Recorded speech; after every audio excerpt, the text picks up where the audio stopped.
Historical Horrors and Homicide presents 2012 Novotel Siege and Suicide in the CBD of Perth.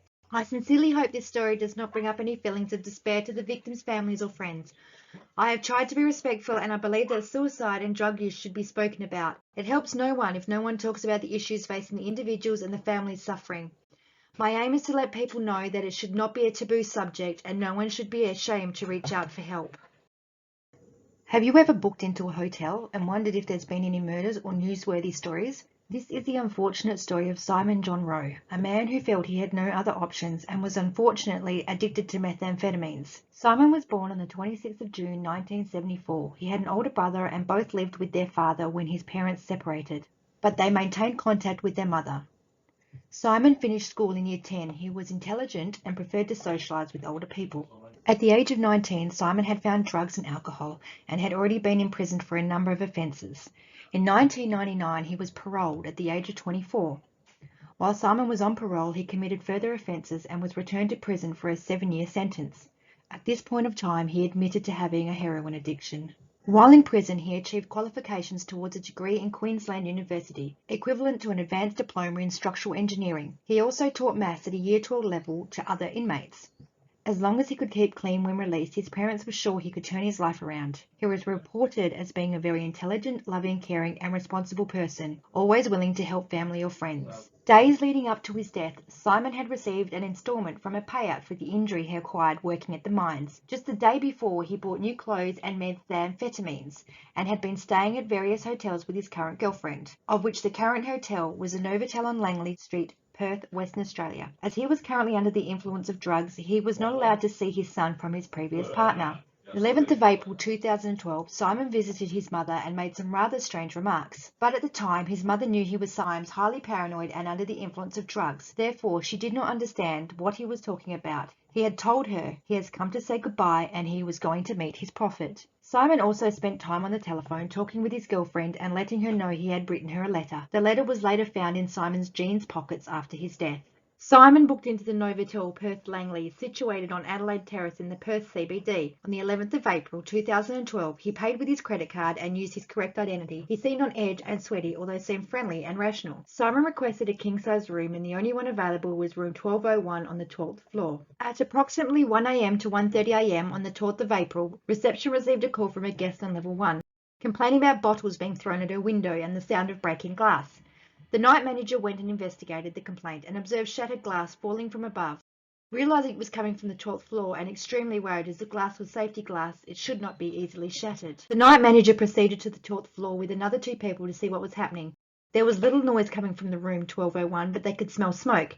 They did not knock on the door, preferring to call the police as the night manager was concerned of a suicide attempt because of the broken safety glass. Simon John Rowe had smashed the window of room 1201 on the 12th floor hotel and began throwing items out. The room was also on fire. The first police on the scene arrived at the hotel at 3:46 a.m. The police wanted to know who they were dealing with, so after obtaining guest registration card and asking the night manager to knock on the door, there was no response. Police continued to obtain more information about the guest, and it was revealed that he was known to self-harm and that he could become violent.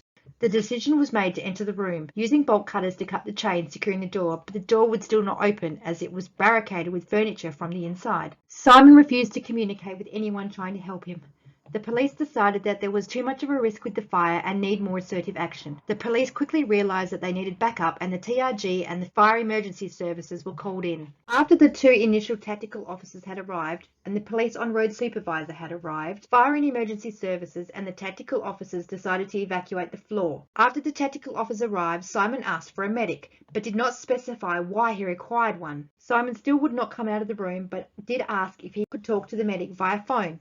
Arrangements were made, but a connection was unable to be made as Simon had dislodged the telephone line. Communications once again ceased, and one of the tactical officers requested an on-call police negotiator in an attempt to establish a line of communication. The police negotiator attended approximately 5:15 a.m. and talked to Simon through the door. Visibility from the smoke outside the room was getting thick and dense, and everyone was very anxious that Simon was still conscious in the room. The negotiator was unable to establish Simon's concerns, and as Simon was silent for long periods and the concerns about the smoke and fire, the time had come to ensure entry to the room to keep Simon alive. Feezer donned their breathing apparatus and attempted to get the hose in, But to get the tactical officers in, the door needed to be removed. Simon was advised of what was happening, but he did not respond to the officers, but could be heard yelling and screaming. Simon was told to get down as they breached the small gap with the hose in an attempt to put the fire out.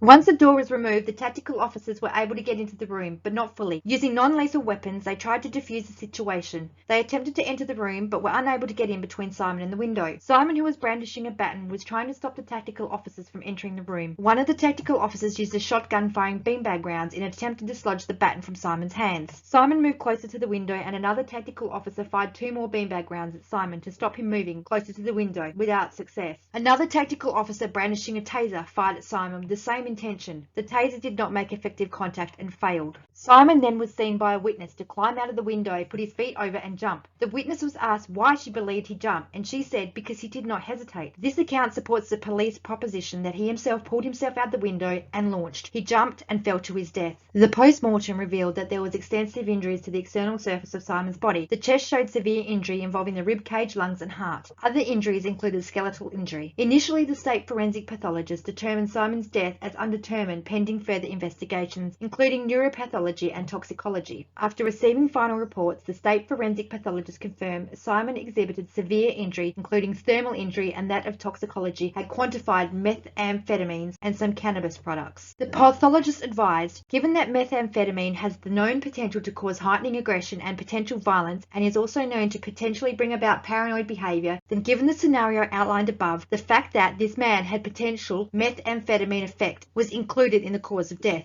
The final view was that Simon had died of a result of multiple injuries in a man with methamphetamine effect. If this story has triggered you or someone you know, please reach out and find someone to talk to. Depression and drug addiction can affect anyone, and no one should be ashamed to reach out.